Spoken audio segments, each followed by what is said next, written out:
기도하시겠습니다. 하나님 아버지 감사합니다. 오늘도 변함없이 저희를 예배의 자리, 말씀의 자리로 불러주시고 하나님 앞에 서게 하시니 감사드립니다. 하나님 이 시간 성령님께서 일하여 주셔서 하나님 복된 시간, 은혜의 시간 될 수 있도록 도와주시고 하나님께 온전히 나아가는 우리 모두가 되게 하여 주옵소서. 말씀을 통하여 붙잡을 말씀을 아버지 깨닫게 하여 주시고 이 말씀 통하여 우리가 또 하나님 더 깊이 나아가 하나님 더 붙드는 우리 모두가 될 수 있도록 인도하여 주옵소서. 우리 주님 예수님의 이름으로 기도합니다. 아멘. 성도 여러분, 이제 2025년도가 한 열흘 정도 남았습니다. 우리 성도님들에게 있어서 2025년 한 해는 어떠한 한 해셨습니까? 한 해 동안 좋았던 일도 있을 것이고 또 힘들었던 일도 있었을 것입니다. 기뻤던 일도 있었을 것이고 또 슬펐던 일들도 있었을 것입니다. 한 해 동안 하나님과 더 가까워지고 친밀해진 우리 성도님들도 계실 테고요. 또 올 한 해는 하나님과 조금 더 관계가 소원해진 그런 성도님들도 계실 것입니다. 그럼에도 불구하고 분명한 것은 우리 하나님께서 2025년 한 해 동안 우리와 함께 하셨다는 것입니다. 우리 마지막 열흘 동안 하나님을 깊이 묵상하고 생각하면서 주님 붙들고 나아가는 우리 귀한 성도님들 되시기를 바랍니다. 한 가지 놀라운 비밀이 있습니다. 우리 12월 25일이 성탄절인데요. 예수님께서 실제로 언제 태어났는지는 아무도 모른다는 것입니다. 12월 25일에 태어나신 게 아니에요. 아무도 모르는데 교회가 12월 25일을 성탄절로 제정하였습니다. 왜 12월 25일을 많고 많은 날 중에 12월 25일을 골랐을까요? 우리 밴쿠버에 살고 있으면 그걸 아주 잘 알 수 있는데요. 12월 22일, 23일 정도가 되면 밤이 가장 길어집니다. 요즘 저희 새벽 예배를 나오면 아침에 나올 때도 깜깜하고 새벽 예배 끝날 때도 깜깜하고 집에 갈 때도 깜깜합니다. 아주 밤이 길어지죠. 그런데 12월 22일이나 23일을 기점으로 그때부터 해가 길어지기 시작합니다. 그래서 그때부터는 점점점 빛이 많아지는 시기가 다가오는 것이죠. 초대교회 때 성도들이 그렇게 생각한 것입니다. 우리 예수님이 우리의 빛이 되신다. 우리 예수님이 우리의 어둠을 몰아내 주신다. 그 예수님이 오신 날이 바로 우리에게 빛이 생겨난 날이다라고 고백을 한 것입니다. 그래서 1년 중에서 빛이 많아지기 시작한, 해가 길어지기 시작한 12월 25일을 성탄절로 삼은 것입니다. 우리가 한 해를 마무리하며 특별히 성탄을 보내며 우리의 인생 가운데 있는 어둠과 우리의 인생 가운데 있는 슬픔과 우리 인생 가운데 있는 그 답답함을 주님께서 다 몰아내 주시기를 기대하면서 우리 주님 안에서 새로운 마음으로 한 해를 준비하고 성탄을 준비하는 우리 귀한 성도들 되시기를 축복합니다. 제가 예전에 군대에서 훈련을 받았을 때 일입니다. 제 훈련 부대 마크가요, 이렇게 산이 3개가 그려져 있는 마크가 제가 속한 부대의 마크였습니다. 왜 산이 3개가 그려져 있냐면요, 부대가 있는 위치가 전부 다 산이었기 때문입니다. 매일 하는 일이 산에 올라갔다가 내려갔다가 하는 일이었어요. 근데 훈련을 하게 되면 그 산을 오르락 내리락 하면서 수십 킬로미터를 걸어야 했습니다. 이게 여간 고된 일이 아니에요. 오히려 훈련을 나갈 때에는 산 밑으로 내려가니까 좀 쉬운데 훈련 끝나고 돌아올 때는 계속해서 산을 걸어서 올라와야 했습니다. 1000m, 1200m, 1400m 이렇게 되는 높은 산들이었어요. 그래서 한참을 오르다 보면 기진맥진하고 이제 힘도 다 빠지고 눈도 침침해지고 하는 순간이 다가옵니다. 그래서 산에 한 3분의 2 정도에 올라오게 되었을 때 그때마다 준비되어 있었던 것이 있습니다. 행정복급관 우리 일하는 분이 계시는데요. 높은 부사관이에요. 그 부사관님께서 항상 우리를 맞이하면서 준비해 놓은 중간에 먹는 간식이 있었습니다. 뭐 먹었을까요? 산 중턱에서 맞아요. 군대 갔다 오신 분은 아시는데 컵라면을 먹습니다. 우리 잘 아는 육개장 사발면 있잖아요. 그 육개장 사발면에 뜨거운 물을 부어서 컵라면을 먹고 갑니다. 그러면 그 컵라면에 염분도 많고 탄수화물도 많아서요. 언제 지쳤냐는 듯 그 컵라면 먹으면 힘이 나고 또 눈이 밝아지고 다시 마지막 고비를 넘어갈 수 있는 힘이 생깁니다.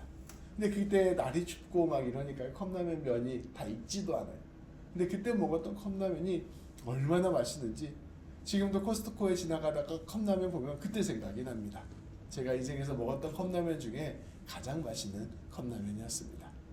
근데 그때 컵라면을 먹으면서 제가 무슨 생각을 했느냐, 음식이 바로 생명이구나 하는 생각이 들었습니다. 음식은 그냥 단순히 내 입의 즐거움을 위한 것이 아니라 나에게 힘을 주고 나에게 생명을 주고 나에게 지혜를 주는 놀라운 능력이 음식 안에 있구나라는 것을 깨닫게 되었습니다. 오늘 이 말씀을 왜 드리느냐, 바로 우리 예수님께서 우리에게 자신을 음식이라고 소개하는 말씀이 오늘 말씀이기 때문입니다. 오늘 예수님께서 우리 제자들에게 놀랍게 먹을 것과 마실 것을 주십니다. 22절부터 24절까지 말씀인데요, 우리 함께 봉독하도록 하겠습니다. 그들이 먹을 때에 예수께서 떡을 가지사 축복하시고 떼어 제자들에게 주시며 이르시되 받으라, 이것은 내 몸이라 하시고 또 잔을 가지사 감사기도 하시고 그들에게 주시니 다 이를 마시매 이르시되 이것은 많은 사람을 위하여 흘리는 나의 피 곧 언약의 피니라. 아멘. 오늘 말씀은 우리 예수님께서 십자가에 못 박히시기 직전에 이루어진 말씀입니다. 예수님께서 돌아가시기 직전에 보여주신 말씀이에요. 근데 예수님께서 돌아가시기 직전에 제자들과 함께 모여서 만찬을 나눕니다. 근데 떡을 떼어주고 포도주를 나누어주면서 굉장히 독특한 말씀을 하세요. 떡을 주시면서 이것은 내 몸이다, 받으라, 먹으라 말씀하셨고, 잔을 부어주시면서 이것은 내 피다, 마시라 라고 말씀하셨습니다. 성도 여러분, 이거 조금 약간 이상하지 않습니까? 어떤 사람이 음식을 나누어주면서 이건 내 몸입니다, 내 피입니다 하면서 먹고 나누어주는 일이 사실은 굉장히 흔하지 않은 일이에요. 그렇게 하는 경우가 거의 없을 것입니다. 그래서요, 로마 당국에서 로마 시대 때 이 초대교회 사람들이 이 떡과 포도주를 나누어 먹는 성찬식을 한다는 소문이 돌았는데 로마 사람들이 그렇게 생각했습니다. 이것을 실제로 사람을 먹는 일이라고 생각을 해서 예수 믿는 사람들은 식인종이다 라는 소문이 퍼졌어요. 그래서 예수 믿는 사람들이 훨씬 더 많은 박해를 받는 이유가 되기도 합니다. 그만큼 보통 사람들이 듣기에는 굉장히 이상한 말씀을 우리 예수님께서 하신 것입니다. 그런데 이 말씀은 우리 그리스도인들에게 매우 중요하고도 핵심적인 말씀이 되었습니다. 이 말씀을 기억하고 예수님의 몸과 피를 먹고 마시는 일을 예배 때마다 한 것이 바로 우리 기독교인들이기 때문입니다. 이 예수님께서 왜 자신 떡을 나누어 주시고 포도주를 나누어 주시며 이것은 내 몸이다, 내 피다라고 말씀하셨을까요? 저는 이 예수님의 말씀을 보면서 한 가지 구약에서 있었던 사건을 떠올렸습니다. 바로 이스라엘 백성들이 광야 생활을 하던 때입니다. 이스라엘 백성들이 이집트에서 탈출해서 광야 생활을 하기 시작했습니다. 너무나도 힘든 삶이 펼쳐지게 되는 거예요. 낮에는 뜨겁고 밤에는 춥고 굉장히 헐벗고 어려운 상태로 그 광야를 뚫고 나아가야만 했습니다. 그러자 이스라엘 백성들은 너무나도 기진맥진해서 하나님께 따지기 시작했어요. 하나님, 우리가 이 광야에서 지금 다 죽으라는 말입니까? 하나님, 저희가 목말라서 너무나도 힘듭니다. 이렇게 살 바에야 차라리 이집트로 돌아가겠습니다 하는 외침들을 하였습니다. 그때 하나님께서 이스라엘 백성들에게 놀라운 기적을 베풀어 주십니다. 하늘에서 만나와 메추라기를 내리셔서 이스라엘 백성들을 먹여주십니다. 바위를 쳐서 거기에서 물이 나오게 하셔서 이스라엘 백성들을 마시게 하셨습니다. 하나님께서는 내가 먹을 것을 주는 분이시고 내가 마실 것을 주는 분이시며 궁극적으로 내가 너에게 생명을 주시는 분이라는 것을 이스라엘 백성들에게 보여주셨습니다. 그런데 우리 예수님께서 이 놀라운 기적들을 떠올리는 기적을 베푸신 것입니다. 내가 너에게 떡을 준다. 그런데 이것은 나의 몸이다. 너에게 포도주를 준다. 이것은 나의 피다. 그러니 이제부터 너희가 나를 먹고 살아라. 나를 마시고 살아라. 말씀하여 주신 것입니다. 앞서 말씀드린 바와 같이 행군을 하다가 컵라면 하나를 먹었을 때 내가 살아날 힘을 얻게 된 것처럼, 또 이스라엘 백성들이 광야 생활을 하다가 만나와 메추라기를 먹고 물을 마시며 살아날 힘을 얻었던 것처럼, 이제부터는 예수님을 먹고 예수님을 마시면서 너희가 살아갈 힘을 얻어라 라고 말씀하여 주신 것입니다. 다시 말하면 우리 성도는 예수님을 먹어야 사는 사람들입니다. 예수님을 마셔야 사는 사람들입니다. 이것을 꼭 기억하고 예수님을 먹고 마시라 우리 주님께서는 말씀하여 주신 것입니다. 교회는 이 말씀을 굳게 붙잡았습니다. 그래서 우리 교회는 한 달에 한 번 정도 성찬을 하잖아요. 그런데 2000년 기독교 역사에서 대부분의 예배 가운데 성찬이 있었습니다. 예배 가운데 성찬을 하는 게 거의 필수처럼 고백되었어요. 그래서 함께 모이면 빵을 나누어 먹고 포도주를 나누어 먹으며 우리가 이것을 통하여 예수님의 몸을 먹습니다. 이것을 통하여 예수님의 피를 마십니다. 고백하면서 예수님을 먹고 마시는 일을 예배의 중심으로 삼았다는 것입니다. 그것을 통하여 무엇을 고백합니까? 매일매일의 삶 속에서도 내가 예수님을 먹겠습니다. 예수님을 마시겠습니다. 예수님과 함께 살겠습니다. 그렇게 살아야 내가 살 수 있습니다. 라고 성도들은 고백했다는 것입니다. 성도 여러분, 이러한 믿음을 굳게 붙들고 계십니까? 우리가 그리스도인이라고 고백을 하는데 정말로 내가 예수님 먹고 살아야 됩니다. 예수님 마시고 살아야 됩니다. 이렇게 고백하며 살아가고 계십니까? 하루하루를 살아가는데 내가 예수님 먹고 마시는 일을 위하여 최선을 다하고 계십니까? 아니면 우리가 한 주 한 주 살아가면서 예수님과는 아무런 상관없이 예수님을 먹고 마시는 법도 아무것도 모른 채 그냥 살아가다가 이렇게 주일에 나와서 예배를 드리고 계십니까? 우리가 이것을 깊이 생각해보고 내가 예수님 안에 있는지를 되돌아보아야 할 것입니다. 성경 말씀에 보면 이처럼 예수님을 먹고 마시지 않으며 살아가는 사람들, 그래서 굶주리고 갈증이 난 상태로 살아가는 사람들의 모습을 우리에게 보여주는 말씀이 있습니다. 갈라디아서 5장 19절부터 21절까지 말씀인데요. 예수님 안 먹고 살아가면 이렇게 된다라고 보여주고 있습니다. 우리 한 절씩 번갈아 가면서 읽을게요. 육체의 일은 분명하니 곧 음행과 더러운 것과 호색과 우상숭배와 주술과 원수 맺는 것과 분쟁과 시기와 분냄과 강직는 것과 운연함과 의담과 투기와 술 취함과 방탕함과 또 그와 같은 것들이라. 전에 너에게 경계한 것 같이 경계하노니 이런 일을 하는 자들은 하나님의 나라를 유업으로 받지 못할 것이요. 아멘. 예수님을 먹고 마시지 않으면 예수님이 아니라 다른 것들로 내 삶을 채워나가게 됩니다. 예수님으로 배부르지 않으면 예수님이 아니라 다른 것들을 먹어서 내 마음을 채우려고 합니다. 그렇게 되면 우리가 어떻게 될까요? 이러한 삶을 살게 됩니다.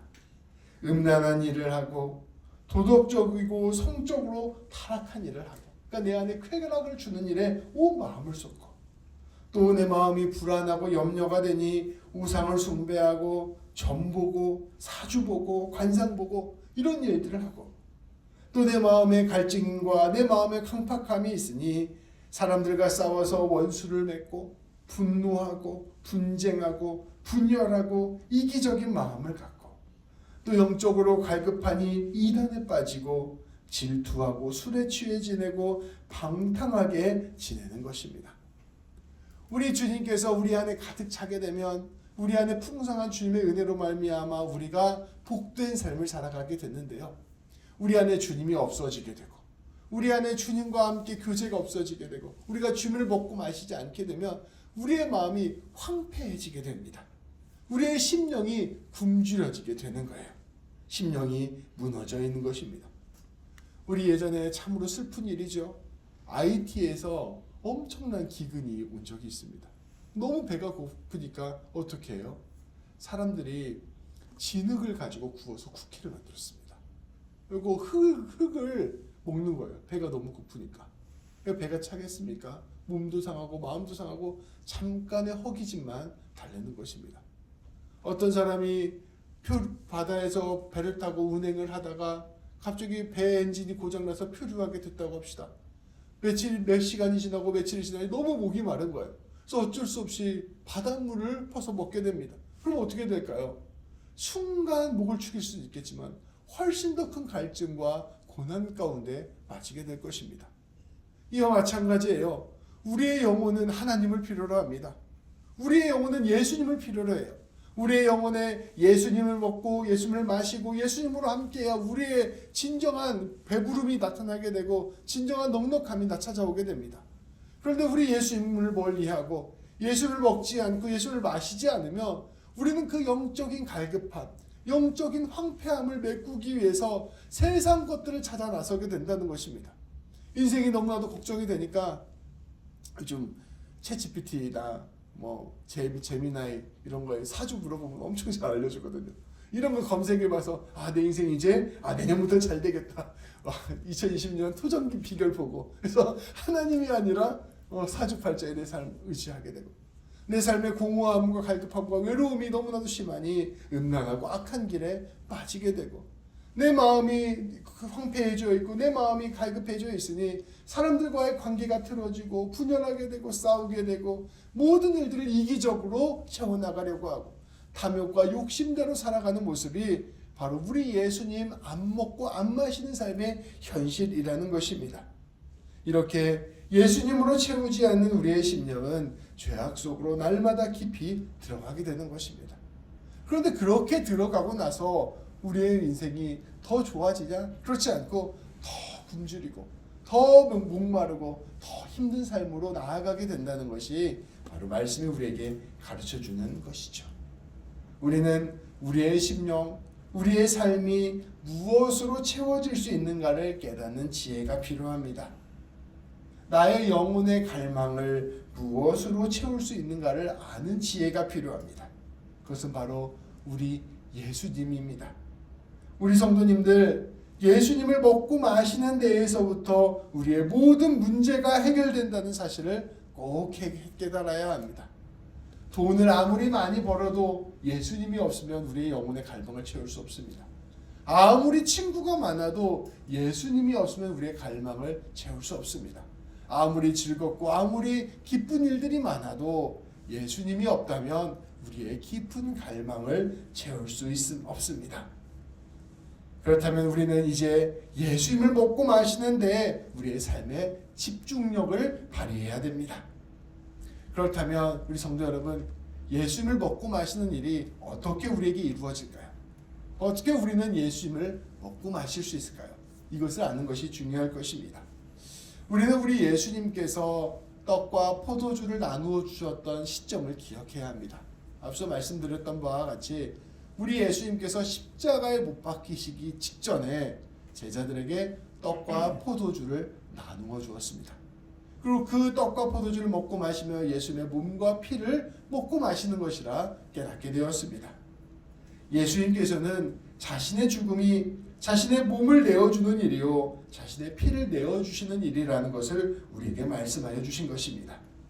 그러니 우리가 예수님의 몸과 예수님의 피를 먹고 마신다는 것은 바로 다름 아닌 우리를 위하여 모든 것을 내어주신 그 십자가의 죽음으로 모든 것을 내어주신 예수님을 기억하고 붙드는 것이라는 것을 우리는 깨달아야 할 것입니다. 예수님께서 십자가에서 나를 위하여 모든 것을 내어주셨구나.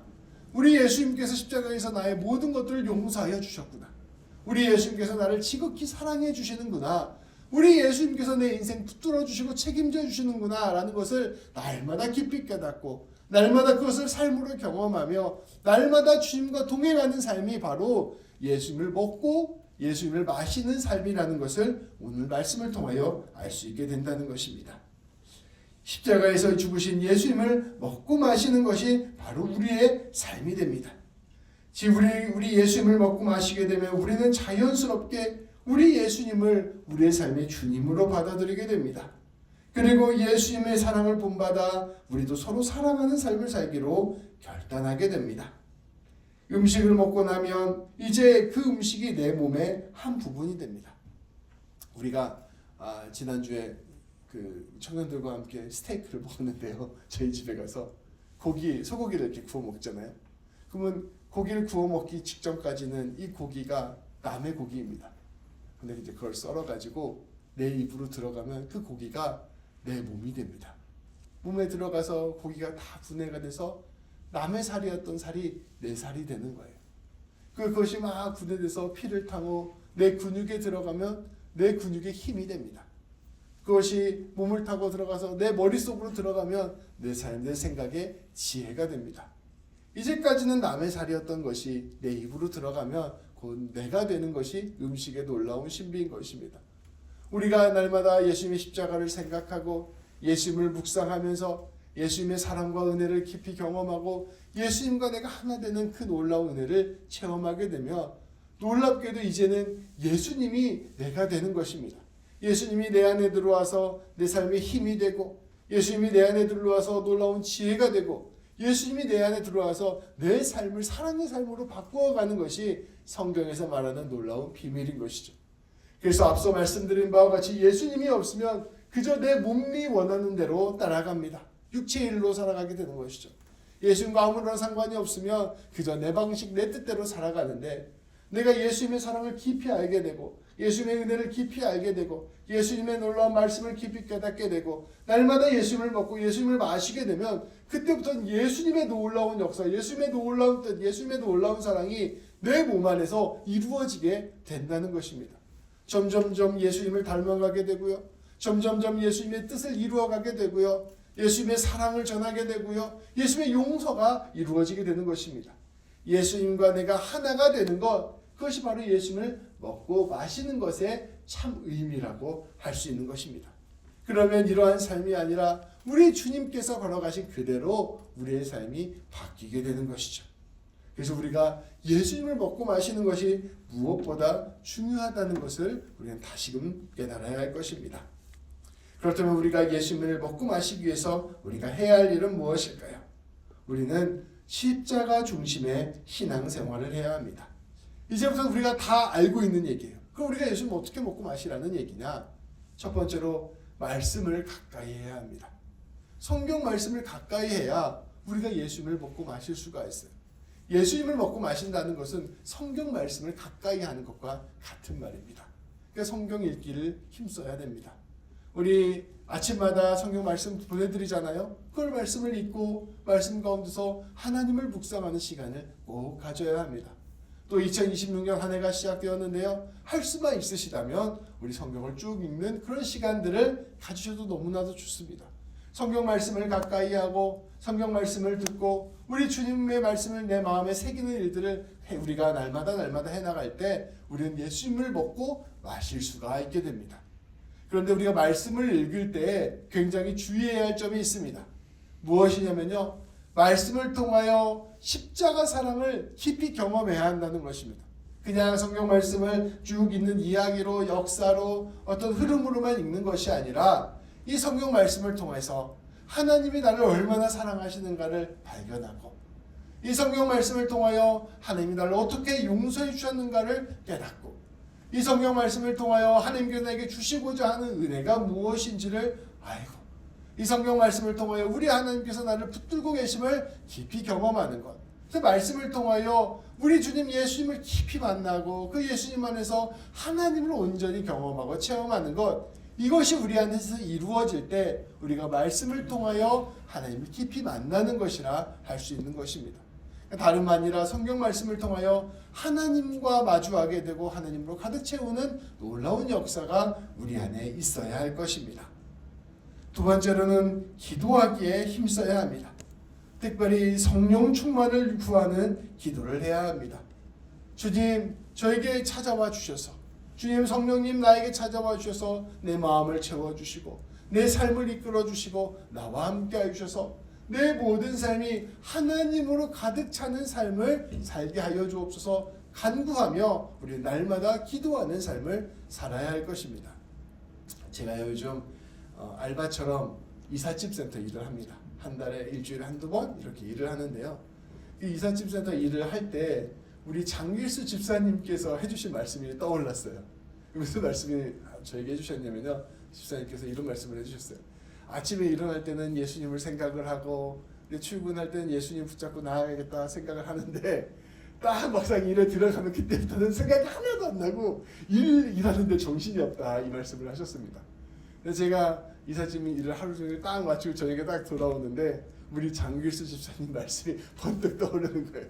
저도 아침에 일어날 때 새벽 예배도 하고 기도도 하고 주님 뜻대로 살겠습니다 이렇게 고백을 하는데 막상 일하게 되면 일하느라 정신없고 사람들하고 상황 살피느라 정신없고 금세 하루가 지나가면서 하나님 생각할 시간이 너무나도 없고 그렇게 하루가 끝나버리는 것을 느끼게 되었습니다.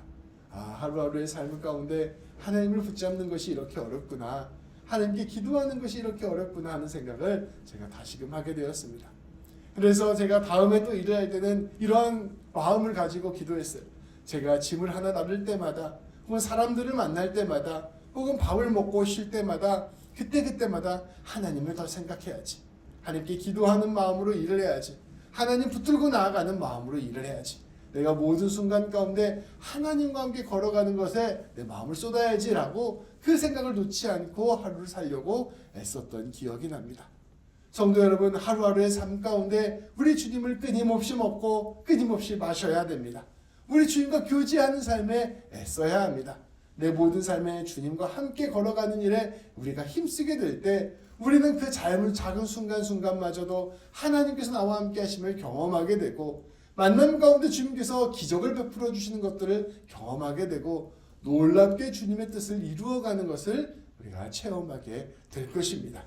그래서 우리가 날마다 기도하면서 주님 깊이 만나는 성도의 삶을 살았으면 좋겠습니다. 첫 번째는 말씀을 가까이 해야 된다. 두 번째는 기도를 가까이 해야 된다. 세 번째로는 갈라디아서 5장 19절부터 21절까지의 말씀에서 나온 이러한 죄악의 고리를 끊어내야 합니다. 특별히 내 영혼이 굶주린다고 느낄 때, 내 영혼이 갈증이 있다고 느낄 때, 내가 특별히 외로움을 느끼고 지침을 느끼고 낙심함을 느낄 때 우리는 자연스럽게 주님이 아니라 세상의 것들을 통하여 내 영혼의 갈망과 내 영혼의 황폐함을 메꾸려고 하는 그런 본성이 드러나게 됩니다. 그때 이러한 것들은 주님이 원하시는 것이 아니지, 이러한 것들을 따라가면 오히려 내 영혼이 더 목마르고 더 황폐해지지, 그러니 내가 이제는 이러한 것들을 의지적으로 밀어내고 이럴 때일수록 더 기도하고 이럴 때일수록 더 하나님 붙들어야지 하는 결단들을 우리 성도님들이 하셨으면 좋겠습니다. 나를 온전히 만족시킬 수 있는 유일한 분은 예수님이라는 사실을 기억하고 우리의 삶을 주님께로 나아가는 분투가 우리 안에 있어야 합니다. 우리가 주님께로 나아가고자 애쓰고 노력할 때, 우리의 삶을 주님으로 채울 때 우리의 삶은 풍성해질 수 있습니다. 네 번째로는 우리의 삶의 자리에서 십자가의 삶을 살기로 애써야 합니다. 우리가 주님을 먹고 마시는 것이 너무나도 중요하다고 했습니다. 그런데 이것들은 자연스럽게 우리의 삶에서 실천으로 빚어져야 합니다. 우리가 음식을 먹기만 하고 운동을 하지 않으면 다 비만에 빠지잖아요. 날마다 예수님을 먹고 마시는 일에 우리가 최선을 다했다면 자연스럽게 우리 주님께서 우리를 용서하셨던 것처럼, 우리 주님께서 우리를 사랑하셨던 것처럼 우리도 우리의 삶 가운데 주님의 뜻을 이루어가기 위해 애써야 합니다. 사랑할 수 있는 사람을 사랑하고 용서하고 품고 나누어가며 우리의 삶 가운데 예수님이 원하시는 삶을 실천해 나가게 될 때 우리의 삶은 놀랍게도 더욱더 주님 안에 잠겨있는 그러한 삶이 될 것입니다. 말씀을 정리하겠습니다. 성도 여러분, 한 해 동안 내 삶을 되돌아봅시다. 우리 성도님들은 영적으로 굶주린 삶을 사셨습니까? 아니면 영적으로 배부른 삶을 사셨습니까? 내 마음이 황폐하고 지쳐서 주님도 바라보기 싫고 내 삶 가운데 주님의 뜻도 이루어가기 싫은 그런 광야와 같은 삶을 사셨습니까? 아니면 내 마음에 옥토와 같이 또 시냇가에 심은 나무가 자라는 것과 같이 풍성하고 아름다운 삶을 사셨습니까?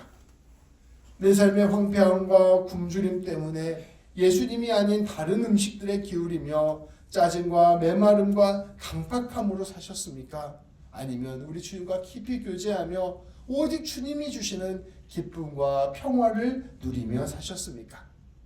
한 해를 마무리하고 새로운 한 해를 시작하며 우리 주님의 오시는 성탄을 시작하며 우리의 삶을 어둠에서 빛으로 바꾸어가는 우리 귀한 성도님들 되시기를 바랍니다. 이제는 내가 말씀을 더 붙들겠습니다. 더 기도하겠습니다.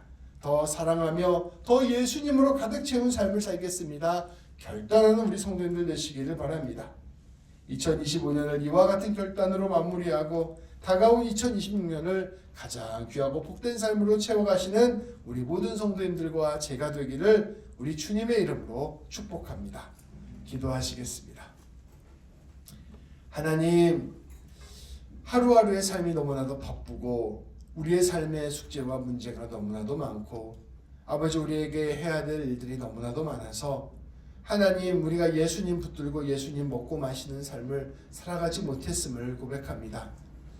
내 영혼이 황폐해지고 내 마음이 강팍해지고 내 마음이 지쳐가고 사람들과의 관계가 무너지고 쓰러져감에도 불구하고 그 모든 일의 근본적인 해결책인 우리 예수님을 바라보는 일에 우리의 마음이 가지 않았음을 고백합니다. 하나님 헛된 것들을 바라보고 헛된 것들의 마음을 채우고 헛된 것들로 위로받으려고 하며 헛된 것들로 내 영혼을 아버지 풍성케 하려고 했던 우리의 연약한 모습을 봅니다. 아버지 세상 것들을 사랑하고 쾌락과 즐거움을 쫓고 아버지 영상과 유튜브와 쇼츠로 내 마음을 달래고 아버지 내 삶 가운데에서 하나님이 원하시지 않는 헛된 것들로 가득 채웠던 삶이 우리의 삶에 있었음을 고백합니다. 아버지 그러나 오늘 말씀을 통하여 우리의 삶을 근본적으로 채우는 것이 오직 예수님이라는 사실을 기억하게 되었습니다. 아버지 하나님 우리의 모든 삶에 주님 만나는 일에 최선을 다할 수 있도록 도와주옵소서. 시간을 내어 말씀을 보게 하시고 시간을 내어 기도하게 하시고 또 시간을 내어 주님 사모하는 우리의 모든 마음을 새롭게 하여 주셔서 아버지 하나님 우리 모두가 주님 먹고 마시며 풍성한 한 해를 준비할 수 있도록 인도하여 주옵소서. 우리 귀한 성도님들 2026년 준비하면서 더욱 주님 안에 잠잠히 잠기게 하여 주시고 주님 붙들고 나아가기를 결단하는 우리 모두가 되게 하여 주옵소서. 우리 주님 예수님의 이름으로 기도합니다. 아멘.